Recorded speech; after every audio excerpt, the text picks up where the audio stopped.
Hello everyone, आज की इस वीडियो में हम लोग जानेंगे माइक्रोसॉफ्ट वर्ड के अंदर इंसर्ट टैब के अंदर हेडर फुटर का यूज करना, साथ ही सीखेंगे पेज नंबर को किस तरह से ऐड किया जाता है। पिछली वीडियो में ये टॉपिक क्लियर नहीं हो पाया था, तो चलिए अब इसको यहाँ पे जान लेते हैं।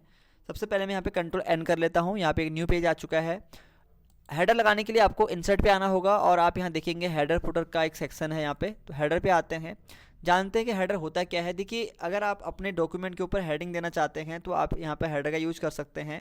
हेडर एक और भी तरीके से लिया जा सकता है। आप देख रहे होंगे कि यहाँ तक किसकी रेंज है। अगर आप डबल क्लिक करके यहाँ पे वापस आएंगे तो यहाँ पर भी आपको जो है हेडर टाइप करने का ऑप्शन मिल जाएगा।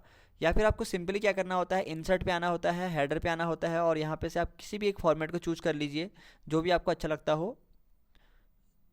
तो कुछ इस प्रकार से भी यहाँ दिए हुए हैं। देखिए, इस प्रकार से यहाँ डॉक्यूमेंट का आपको टाइटल देना है। मैं यहाँ पे दे देता हूँ।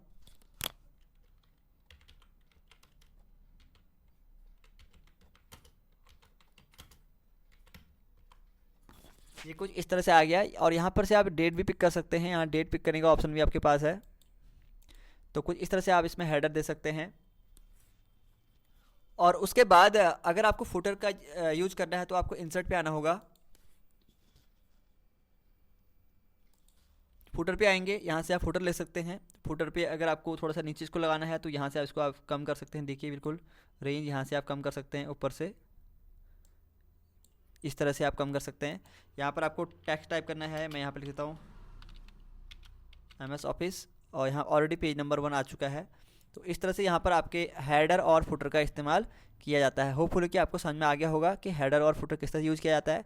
अगर आपको हेडर और फुटर नहीं चाहिए तो उसके लिए आपको वापस हेडर पे आना होगा। यहाँ से इसको आप रिमूव हेडर कर सकते हैं। अगर आपको फुटर नहीं चाहिए तो आप वापस फुटर पे जाएंगे और यहाँ से आप इसको रिमूव फुटर भी कर सकते हैं। बात करें पेज नंबर की तो हम नेक्स्ट पेज पे चलते हैं और यहाँ सीखेंगे इसका यूज। तो देखिए, पेज नंबर का यूज होता है किसी भी पेज पे नंबर को ऐड करने के लिए। आप चाहें तो इस तरह से नंबर ऐड कर सकते हैं। बहुत सारे फॉर्मेट आपको माइक्रोसॉफ्ट वर्ड के अंदर बने बनाए मिल जाते हैं। आप चाहें तो इनका भी यूज कर सकते हैं। कुछ इस प्रकार से आपको दिखाई दे रहा होगा। तो हमने इसका यूज़ कर लिया।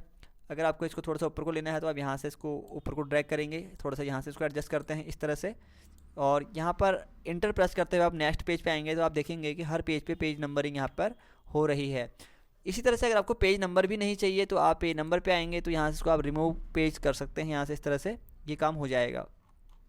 चलते हैं टेक्स्ट ब्लॉक की ओर और सीखेंगे हम नेक्स्ट ऑप्शन के बारे में। तो देखिए, यहाँ पर है टेक्स्ट बॉक्स। आपने देखा होगा कि बहुत सारे जो बुक होते हैं हमारे पास, उसमें क्या होता है कि हम लोग समरी बॉक्स बनाते हैं तो वो कुछ इस टेक्स्ट बॉक्स के अकॉर्डिंग बनाया जाता है। यहाँ पर आप देखेंगे कि किसी भी लेसन के अंदर एक इस तरह से बॉक्स बना रहता है। इसको आप थोड़ा सा यहाँ से आप एडिटिंग कर सकते हैं। कुछ इस प्रकार से आप समरी बॉक्स क्रिएट कर सकते हैं। देखिए, यहाँ पर different different types of shape यहाँ पर आपको दिखेंगे।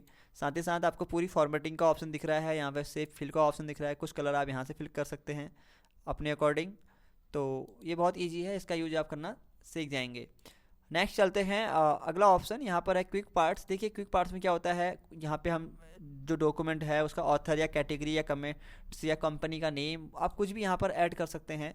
और फिलहाल मैं यहाँ पर ऑथर का नेम यहाँ पे ऐड करना चाहता हूँ। तो वो डॉक्यूमेंट से रिलेटेड होना चाहिए। यहाँ पे टेक्स्ट बॉक्स ऑलरेडी दिख रहा है तो हमको पहले इसको हमें हटाना पड़ेगा। अब हम फिर से आएंगे इसके ऊपर, क्विक पार्ट्स पे आते हैं, ऑथर पे आते हैं। तो यहाँ पर जो कंप्यूटर में यूजर जिस नाम से यूजर होता है ये उसी को नेम को ऑथर मान के चलता है। तो आप यहाँ पे देख सकते हैं कुछ इस तरह से इसका यूज होता है। और अगर हम बात करें ड्रॉप कैप के बारे में तो यहाँ पर जो वर्ड आर्ट का ऑप्शन है इसको हम नेक्स्ट अलग से वीडियो में समझेंगे। फिलहाल के लिए हम पहले समझते हैं यहाँ पे ड्रॉप कैप क्या होता है करके। तो देखिए, अगर मुझे किसी भी वर्ड को ड्रॉप कैप में बनाना होता है, सपोज दैट मैं यहाँ पर आपको दिखा देता हूँ कि इसका यूज बेसिकली कहाँ पे किया जाता है।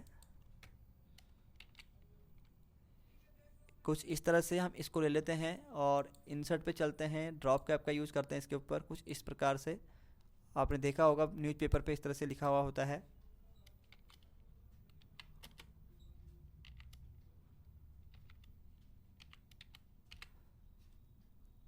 ये इस तरह का यूज आपको पेपर पे बहुत सारी जगहों पे मिलता है तो उसको हम ड्रॉप कैप बोलते हैं, जिससे कि पैनल लेटर जो होता है बहुत ज़्यादा बड़ा यहाँ पे कैपिटल में बन जाता है। इसको हम कम कर लेते हैं फिलहाल। ये कुछ इस तरह से हम इसको कम कर सकते हैं, इस तरह से रख सकते हैं। साथ ही साथ नेक्स्ट ऑप्शन जो है उसको भी जानना बहुत ज़रूरी है। यहाँ से आप सिग्नेचर ऐड करा सकते हैं अपने। आपने अगर उसको स्कैन कर रखा है तो आप यहाँ से ले सकते हैं। डेट एंड टाइम का यूज़ कर सकते हैं। आज का आप यहाँ पे डेट शो कर सकते हैं कुछ इस तरह से। ऑब्जेक्ट, यहाँ से अगर आपके पास कुछ ऑब्जेक्ट हैं तो आप यहाँ पर उसको भी डिस्प्ले आइकन के रूप में ऐड कर सकते हैं। देखिए यहाँ पर, और क्रिएट फ्रॉम फाइल है, यहाँ से इसको ब्राउज़ कर सकते हैं आप। डेस्कटॉप पर किसी भी चीज़ को स्कैन करके यहाँ पे ला सकते हैं। इस पर हम यहाँ पे ओके कर लेते हैं। तो थोड़ा सा यहाँ पे टाइम लग रहा है इस पर। तो इस तरह से आप जो है किसी भी ऑब्जेक्ट को यहाँ पे ला सकते हैं। देखिए यहाँ पर ये आ चुका है, इस तरह से ऐड हो चुका है। इसको हम डिलीट भी यहाँ से कर सकते हैं। तो अगर आपने कोई इमेज या सिग्नेचर अपने डॉक्यूमेंट साइन करके रखे हुए हैं तो आप उसको यहाँ पर ऐड करवा सकते हैं। तो ज़्यादा यूज इन चीज़ों का हम नहीं करते। इसके बाद जो आता है इक्वेशन, अगर आपको कोई मैथ का पेपर बनाना है तो आप यहाँ से इक्वेशन का यूज़ करके भी उसमें काम कर सकते हैं। वहाँ पर ही आपको बहुत ज़्यादा हेल्प करेंगे। यहाँ से आप किसी फॉर्मूले को चेंज कर सकते हैं। इवन जो है आप किसी न्यू इक्वेशन को यहाँ से सेव कर सकते हैं और यहाँ इस तरह से लिख सकते हैं। तो काफ़ी ऑप्शंस आपको यहाँ पे दिखाई देंगे। तो जिस टाइम पे हमको कोई पेपर मैथ का बनाना होता है तो हम इसका यूज़ करते हैं मोस्टली। इसका यहाँ पे इंसर्ट के अंदर इक्वेशन का यूज। अगर हम बात करें नेक्स्ट ऑप्शन की तो वह है आपका यहाँ पे सिंबल। देखिए कुछ इस तरह से सिंबल है। अगर हमें कुछ आइकन ऐड करने होते हैं तो हम यहाँ से इस तरह से इंसर्ट कर सकते हैं। और ये खास तरह के यहाँ पे फ़ॉन्ट आपको दिए गए होते हैं। जैसे यहाँ पे हम हिंदी का फ़ॉन्ट लगाना चाहते हैं तो हिंदी के अगर आपको कुछ फ़ॉन्ट चाहिए तो आप देखिए कुछ इस तरह से आप ले सकते हैं। यहाँ पे इसको इंसर्ट कर सकते हैं। ये देखिए, इसको आप यहाँ से इंसर्ट कर सकते हैं। तो अगर आपके पास हिंदी का पर्चा नहीं है, यानी कि इसमें कोड लिखे होते पर्चा नहीं है, तो आप जो है यहाँ से इनका यूज भी कर सकते हैं। अगले वीडियो में हम जानेंगे माइक्रोसॉफ्ट वर्ड के अंदर इंसर्ट के लास्ट ऑप्शन, जिसको हम बोलते हैं वर्ड आर्ट, और एक अच्छा खासा वर्ड आर्ट बना के मैं आपको दिखाऊंगा। तब तक के लिए मिलते हैं नेक्स्ट वीडियो पे।